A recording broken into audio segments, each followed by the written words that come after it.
ñu daanele chapitre boobu doyen Abdoulaye avis bi président yóbbu conseil constitutionnel ndax couplage la bëgg ban taxaw seetlu lañ ci mën a def. Bon, on parle encore d'avis et d'avis mais amagul quelque chose d'officiel hein. Parce que moment nous parlons je pense bien. Ok mais dans tous les cas saisinu conseil constitutionnel dafa am ñaar yu am te ñi ci am xam-xam yépp wax nañu mbiru assemblée nationale waaw ak présidentielle soxal na conseil constitutionnel.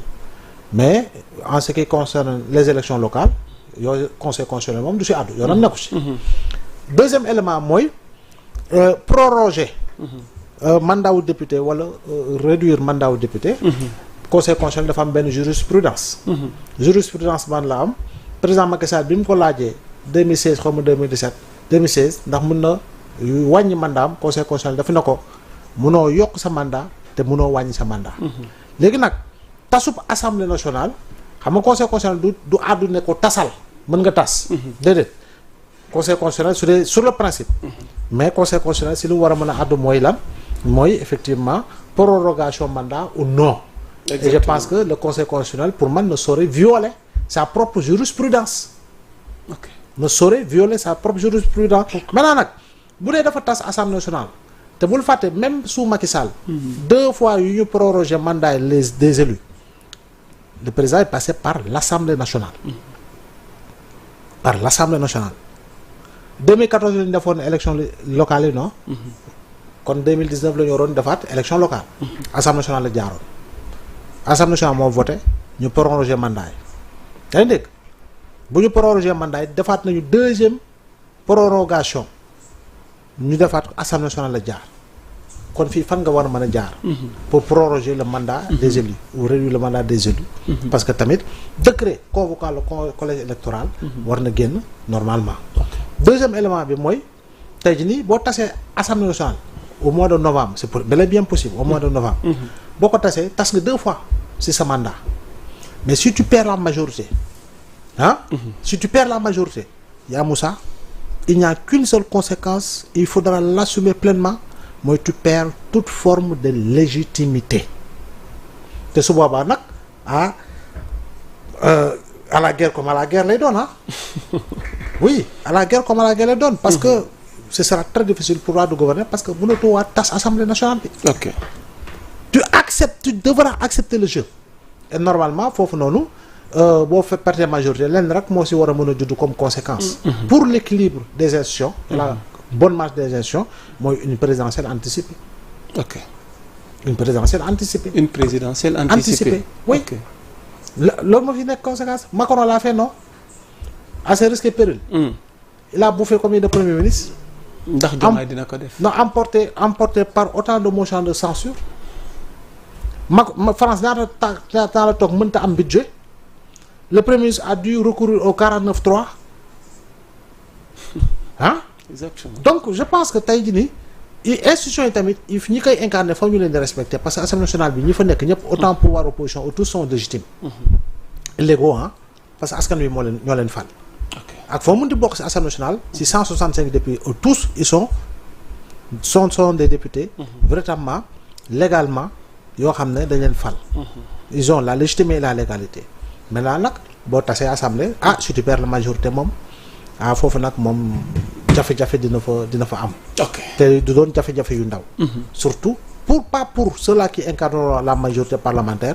mais pour celui qui sera et qui est actuellement à la tête de l'exécutif.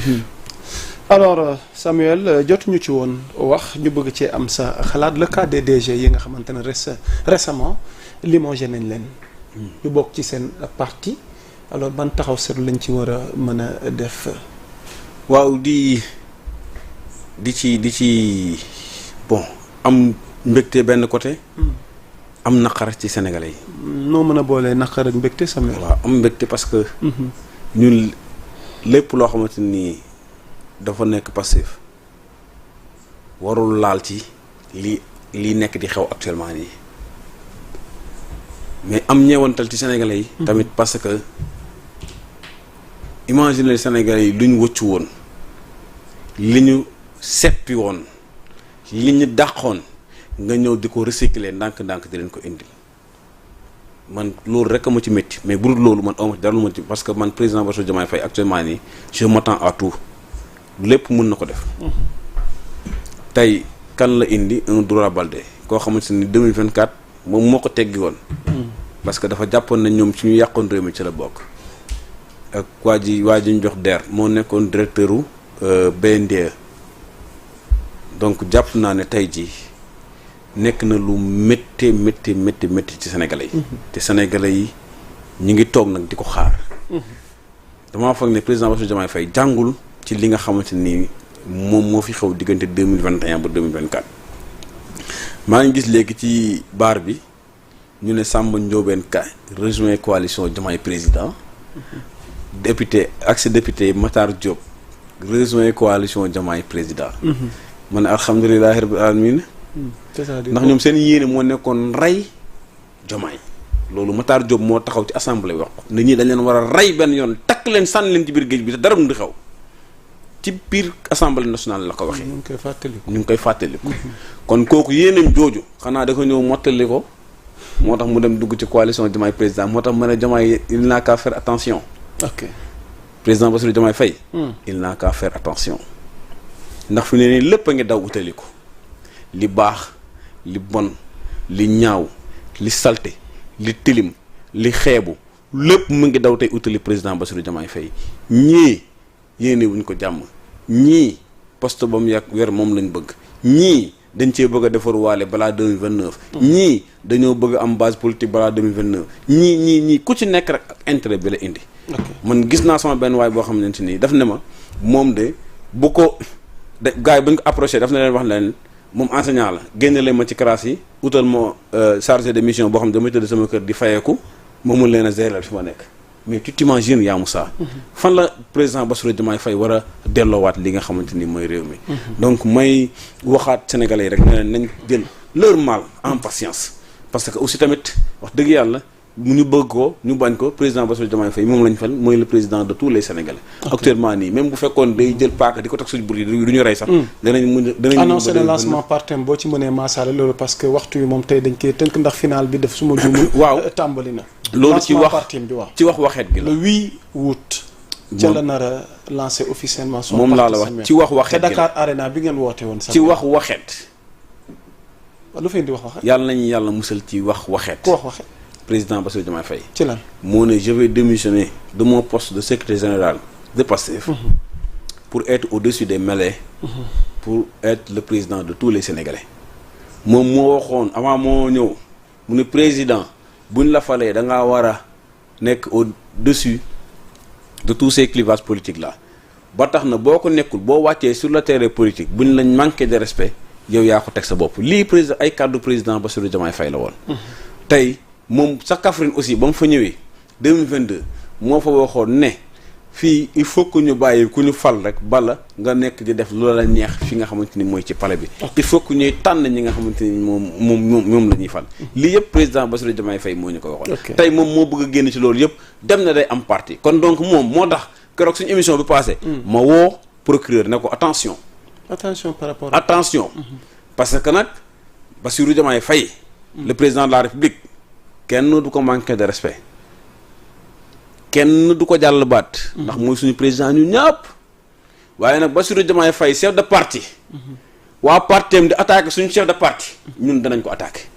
procureur nag bu yow mu jël ay matuwaayam. ok ñu tëddee njaaxaanaay. parce que tamit. mënuma d'accord moom mu wàcc sur le terrain. am parti politique dem ca meeting ba. ay ñooñam. xas fa suñu leader ñun suñu président parti ki nga xam ne mooy la deuxième personnalité de l'État. wala ñu ko fay saaga. wala ñu ko fay wax naka surut noonu man Samuel du ma saaga du ma xaste waaye nag dinaa riposter à la hauteur ci li nga xamante ne moom la ñu teg. ci suñu leader. boobaa nag bu ñu ko defee nag.